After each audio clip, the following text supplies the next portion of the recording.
Olá, a gente começa hoje com essa frase, que é uma instrução poderosa de Deus para Moisés. Ela é o ponto de partida de tudo, sabe? Define o propósito do tabernáculo. Não era só para ser uma estrutura, era um convite para Deus morar perto.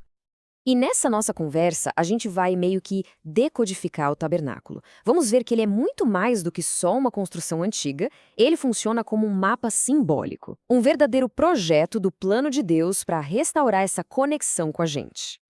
Então, a gente vai fazer essa jornada juntos. Vamos começar do lado de fora e ir entrando passo a passo, até chegar no coração do tabernáculo, para entender o que cada detalhe quer dizer. Vamos lá? Ok, vamos mergulhar nisso. O tabernáculo não foi uma ideia de Moisés, tá? Ele foi construído seguindo o modelo exato que Deus mostrou. Cada detalhe, cada material, cada medida, tudo foi pensado para representar a presença de Deus e guiar o povo nesse relacionamento. Era, no fundo, uma forma de Deus mostrar que ele queria estar perto. Agora, vamos dar uma olhada nos materiais, nas coberturas. E olha, nada aqui foi escolhido por acaso. Cada elemento tem um significado simbólico muito profundo que conta uma parte da história da salvação. É impressionante. As paredes, por exemplo, eram de madeira, mas por dentro eram todinhas cobertas de ouro. Isso fazia o santuário brilhar por dentro. Esse ouro todo simboliza a fé em Cristo. A ideia é justamente essa. Assim como o ouro brilhava lá dentro, a fé é o que deve brilhar por dentro de quem crê. E o que sustentava essas paredes de fé?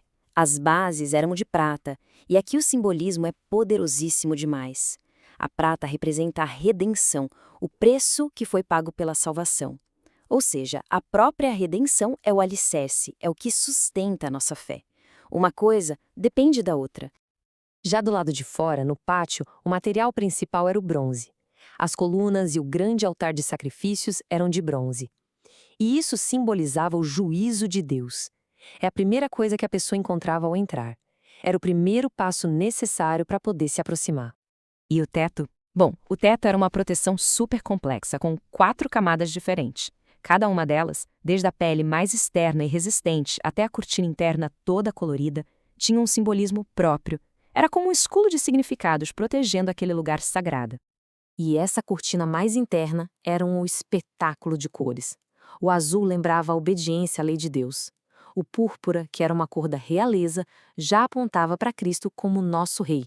E o carmesim, esse tom de vermelho claro, simbolizava o sangue derramado para o perdão dos pecados. Tudo isso tecido junto numa peça só. Certo. Agora que a gente já entendeu um pouco da estrutura, vamos fazer o caminho como se a gente fosse um adorador daquela época. A nossa jornada começa no pátio externo, o primeiro contato com esse espaço sagrado. O pátio era todo cercado por uma cerca de linho branco, bem branquinho. E o que isso representa? A justiça perfeita de Cristo. A mensagem visual era muito clara. Para entrar ali e ser poupado do juízo, era preciso estar cercado por essa justiça. O caminho ali no pátio tinha 3 passos essenciais. Primeiro, entrar pelo único portão que existia. Depois, ir até o altar de bronze, que era o lugar do sacrifício pelo pecado. E por último, se purificar na pia de bronze, um ato de santificação antes de poder continuar. Depois de passar por todo esse processo no pátio, a gente finalmente entra na tenda, no primeiro dos 2 cômodos, o lugar santo. Era aqui que os sacerdotes trabalhavam todo dia para manter essa comunhão com Deus. E dentro do lugar santo tinha 3 móveis que representavam os pilares da vida espiritual. A mesa com os pães, que aponta para Cristo como o pão da vida, o candelabro de ouro, simbolizando Cristo como a luz do mundo, e o altar de incenso, que com aquela fumaça subindo representava as orações, o nosso acesso a Deus. E para separar o lugar santo do próximo cômodo, tinha um véu bem grosso. Ele era uma barreira sim, mas era também uma promessa. Ele simbolizava o caminho até a presença de Deus, um caminho que um dia seria aberto para todos através de Cristo. E agora a gente chega no clímax da nossa jornada, na câmara mais interna, no coração do tabernáculo, o lugar onde a própria presença de Deus habitava, o lugar santíssimo. Aqui dentro só tinha um objeto, o mais sagrado de todos, a Arca da Aliança. E dentro dela estavam as tábuas da lei, o pacto de Deus com o povo. A arca representava o padrão de justiça perfeito de Deus. Mas o mais incrível mesmo era a tampa da arca. Ela tinha um nome especial, propiciatório, que a gente pode traduzir como assento da misericórdia.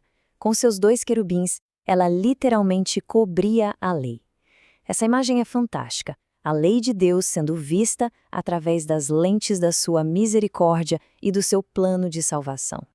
Então, o ponto central de tudo isso é o seguinte: a jornada inteira pelo tabernáculo nos ensina uma verdade fundamental. Para se aproximar de Deus, é preciso tanto reconhecer a santidade da sua lei, quanto aceitar a redenção que ele oferece. Resumindo, cada detalhe, cada material, cada ritual, cada pedacinho do mobiliário, tudo era um símbolo. Era uma sombra que apontava para uma realidade muito maior que ainda estava por vir, a obra completa de Jesus Cristo. E a gente termina com essa reflexão. Se cada detalhezinho era tão cheio de significado, o que isso revela para a gente sobre a natureza do plano de Deus, sobre o cuidado e a intenção por trás de cada passo desse plano de se reconectar com a humanidade. É algo para a gente pensar, não é?